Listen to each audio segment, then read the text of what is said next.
Tom, Jake, and Oliver had been inseparable since high school. Their years together were filled with mischief, adventures, and shared dreams, but graduation had finally come. Now, each was heading off in different directions. Tom had earned a scholarship to an engineering program on the East Coast. Jake was bound for California, where he would pursue his passion for music. Oliver, the thoughtful one of the group, had accepted a place at a liberal arts college in the Midwest. Determined to make their last summer unforgettable, they planned one last adventure together, a camping trip deep in the forest, far from the world they were about to leave behind. After reading online about an isolated stretch of forest that promised a vacation you'll never forget, they packed their gear, fueled their car, and set off with high spirits. The first day was everything they'd hoped for. The forest was serene and beautiful, sunlight filtering through the leaves and casting dappled shadows on the trail. They hiked for hours, swapping stories, reliving memories, and even daring each other to jump across streams and climb low-hanging branches.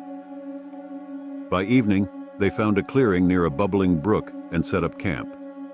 As night settled over the forest, they huddled around a campfire, the crackling flames casting flickering shadows on their faces. Tom recounted ghost stories he'd heard growing up, trying to spook the others. Jake strummed his guitar softly, and Oliver shared his fears about moving away. "We'll always have this night," Tom said, grinning as he raised a cup in a toast. "No matter where we end up." The others laughed and toasted, their worries melting into the warmth of the fire. The next morning, the forest was thick with mist. The damp air clung to their skin as they packed up, ready for another day of hiking. After about an hour, they came across something odd, a massive, ancient-looking tree standing alone in a small clearing. Its bark was dark and gnarled, and its branches were heavy with ribbons of all colors, each tied carefully and each one weathered with age. "What do you think this is?" Oliver asked, eyeing the ribbons, which swayed gently in the wind. "A memorial, maybe?"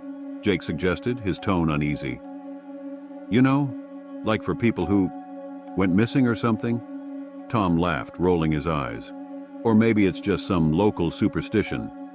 He stepped closer, inspecting the ribbons and pointing to a faded one near the bottom, its ink nearly washed away.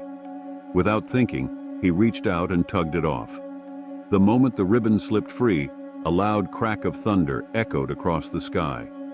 The clouds, which had been scattered, suddenly darkened, as if night were falling early. The three friends exchanged nervous glances, a chill creeping down their spines. "Maybe we should leave it," Oliver muttered, his gaze lingering on the tree. But Tom shook it off with a shrug. "Come on, it's just a ribbon. Let's keep going." They left the clearing, picking up the pace as they tried to shake off the unsettling encounter. But after nearly 2 hours of walking, they emerged from the woods into an all-too-familiar clearing. The tree, draped with its eerie ribbons, was there, waiting for them. How did we get back here?" Jake stammered, glancing down at the map in his hand. "We've been going in a straight line." A cold, prickling sense of unease washed over them. This time, as they stood before the tree, something new caught their eyes.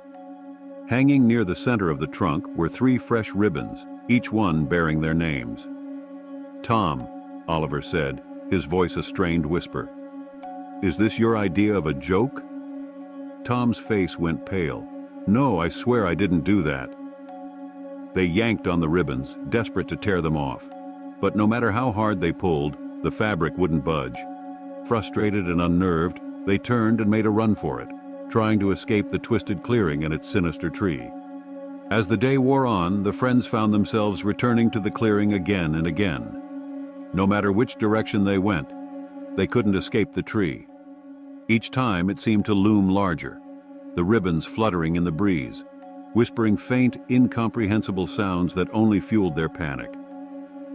On their 7th return, Oliver spotted something new at the base of the tree. 3 freshly dug holes, each one sized perfectly for a person.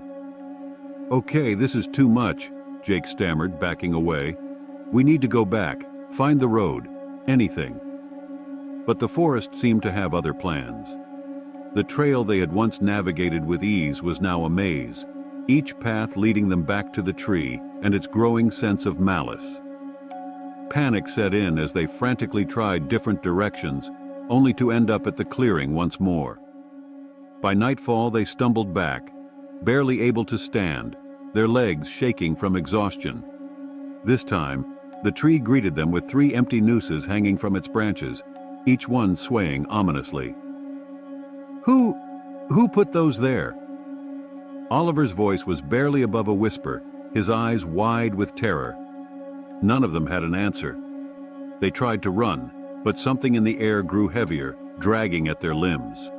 The forest itself seemed to close in on them, the trees leaning closer, shadows stretching and twisting like grasping fingers. In a final desperate bid, the 3 friends held onto each other, trying to pull each other away. But the forest didn't let go. Slowly, the nooses tightened around their necks, pulling them toward the tree, their terrified screams swallowed by the dense, suffocating silence of the forest.